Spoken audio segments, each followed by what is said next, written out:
So, fellow preachers, what have you learned in these 3 short weeks? I guess I've learned how to overcome fear on a different level, because fear has the power to try to paralyze you, has the ability to try to steal your character of who you are. And through this show, it has showed me how to overcome a certain level of fear.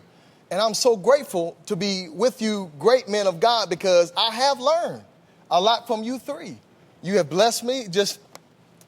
Oh man.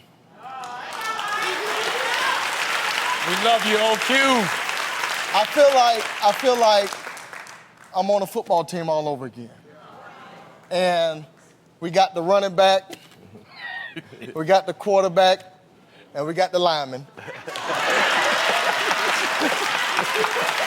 I'll be there. And you got the defensive player, the linebacker. So I love y'all guys, man. I really do. Love you too, OP. Love you, man. You don't think that you could learn a lot in 3 weeks. Yeah. I learned a lot about myself. I'm sad for a number of reasons, and it's okay to be sad. This is a life-changing experience. And out of, as you said earlier, when we were together, out of over 300 million people in the world, we were chosen. God chose us to be right here, right now, at this moment in history and time.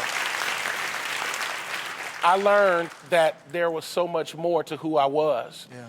And now I can't go back to the portion of John that I was before this show. And whether I'm on a pulpit or in front of a camera, I'm going to be everything God created me to be, and I'm not going to apologize for it. I feel like this show showed me I'd been muting critical aspects of my manhood to appease a particular crowd. I'm not going to mute my voice to please anybody. That's right. I'm going to be every single thing God made me to be. Right. I also learned how much I need brothers. A friend loves at all times, and a brother is born for adversity. Yeah. I was the only child growing up. I always wanted brothers. And there have been a few times in these weeks where I've cried in your presence about things. Yeah. And you guys were there for me. And it don't take long when you know you got the right hearts around you. I want to tell you in front of these people, you all are my friends, but you're also my brothers. I'm very grateful that you would allow me to be vulnerable in front of you, to share my pain and my joy in front of y'all. And I hope that America sees that what's happening here is a revolution, and the revolution is being televised.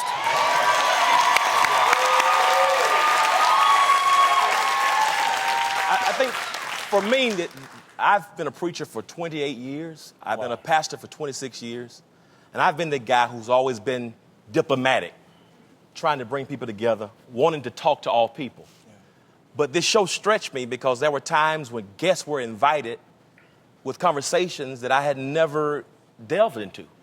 And there were times when certain guests were invited that I was uncomfortable and, or uncertain how this conversation should look. Or should I be having this conversation with somebody who's different from me? Because people in the world will say, well, you're a Christian preacher, why are you talking to them? And I've learned over the past 3 weeks that if I can't sit down and have a conversation with anybody, then I need to quit preaching. Because the ministry of Jesus was not just for people who look like me, but for the world. And for those pastors who sent hate mail, if you cannot love people regardless of where they are, then turn your license in, turn your Bible in, because you don't represent the ministry of Jesus Christ. Just let it go today. Just let it go.